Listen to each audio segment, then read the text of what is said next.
I quit 2 six-figure corporate jobs on purpose, and I don't regret a single thing. But I also didn't do it blind. I'm a type A, Excel spreadsheet queen kind of girl. I don't make moves without research and a solid plan. I'm a mom of 2, and I live in Canada. My income now comes from e-commerce. I do content creation, consulting, I do strategy work. And when I told my husband that I wanted to make this leap into internet money, he thought I was insane, like truly losing my mind that I wanted to leave my corporate job. So if you're wondering whether it's time to quit your job or even how to start preparing for it, you're in the right place. Let's get into 5 things you must do before handing in your resignation letter. These are the exact steps that made my exit feel strategic, not like I jumped off a cliff blindfolded. 1 is build your FU fund and emergency backup plan. You need money to walk away safely, period. Your FU fund is your insurance policy. I'm talking at least 3 to 6 months of basic expenses.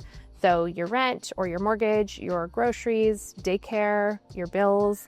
It's the cushion that gives you the time and headspace you need without having the desperation to jump into another job that you hate. Bonus tip, when I quit my first job before I had a mortgage, kids, daycare bills, the whole thing, I actually didn't save up a full 3 to 6 months worth of emergency expenses.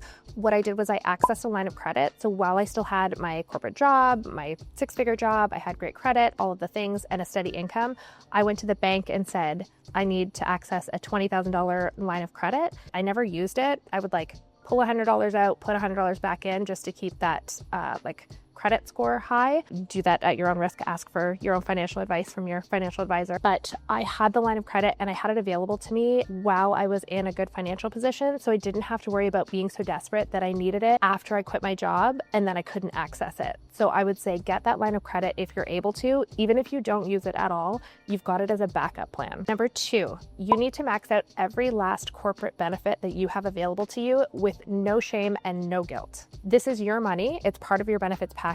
It's part of your compensation package. It's just as owed to you as your salary is, as your vacation is, as your sick time is, all of it. It's all yours and you should take advantage of it, whether you're quitting or not, but definitely if you're going to quit and leave your job. Book your dental, get the therapy, use your massage credits. This one's big. Just book them every 2 weeks for the next little while until you've used them up. If your plan offers something like a $200 fitness credit like mine did, I put that towards my gym membership and made sure that I used it. I would also encourage you to get creative when you're using your benefits. I once literally cashed out $546 cash into my account from my health spending account because I was able to read through the benefits booklet and see that they would pay 50-something cents a kilometer if your appointment was more than 200 kilometers from your house, and mine was about 500 kilometers from my house. So I claimed the mileage, and was able to get $500 plus cash put back into my account from my health spending, and I maxed that out. Make sure that you get glasses. One of the ways that I've looked at potentially using my benefits before leaving a job is things like the Ray-Ban Meta glasses. So if you get them as a prescription, they actually also have little cameras in them, and you can film as you go. You can turn it on and turn it off. And I've seen people with them filming content like this. And if they're prescription, they count as a prescription. And even though they're really expensive, if you've got the benefits for your glasses or eyewear, or even through a health spending account, like a flex spending account, you can use this to potentially buy Meta glasses from Ray-Ban. Also, max out your retirement fund contributions. So in my previous positions, I could contribute 4% or 8%, whatever it was, and then my company would match up to 4%, up to a certain dollar amount. So what I did is I maxed that out, they matched, and then you have to watch the vesting period. Some companies have up to 2 years where the company contributed funds have to be held. You have to hold them in your account for 2 years and stay with the company for 2 years before you can access them. But don't let that scare you. The max is 2 years, and a lot of companies don't have any vesting period at all. These aren't nice to haves. They're part of your deal. Take advantage of them unapologetically. Tip number 3, start earning your first dollar online. So don't wait until you quit your job to start making money online.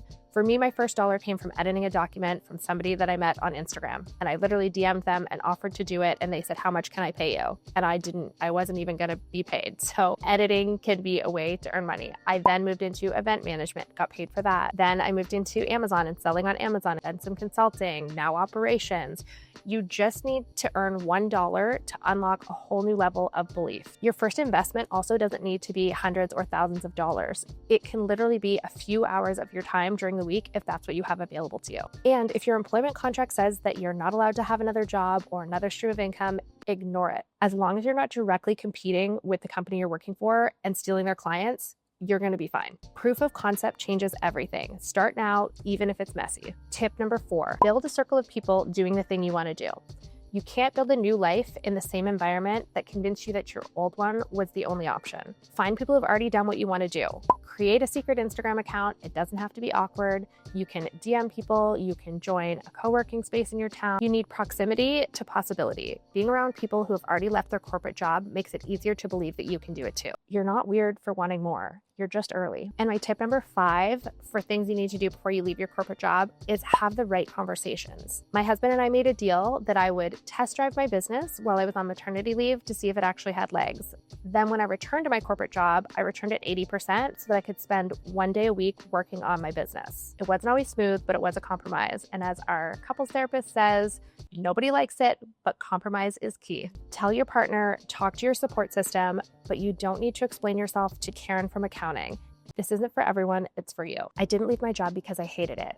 I left because I knew there had to be more flexibility, more presence, more time, and more flow in my life. You can love your kids and want to build an empire. You can be grateful for your paycheck and want more freedom. I've made you a free printable checklist with these 5 steps below. Print it, highlight it, hang it on your fridge, and build your plan. If you're comfortable, drop your goal or timeline in the comments below. I want to know what you're working towards. But if that feels too vulnerable, send me a DM on Instagram, kate.ecommerce. Let me know what's holding you back and what you're struggling with, and I'll help with any advice I can because I've been there. And subscribe for more real-life tips on quitting your corporate job, earning internet money, and creating a life you're actually excited to wake up to.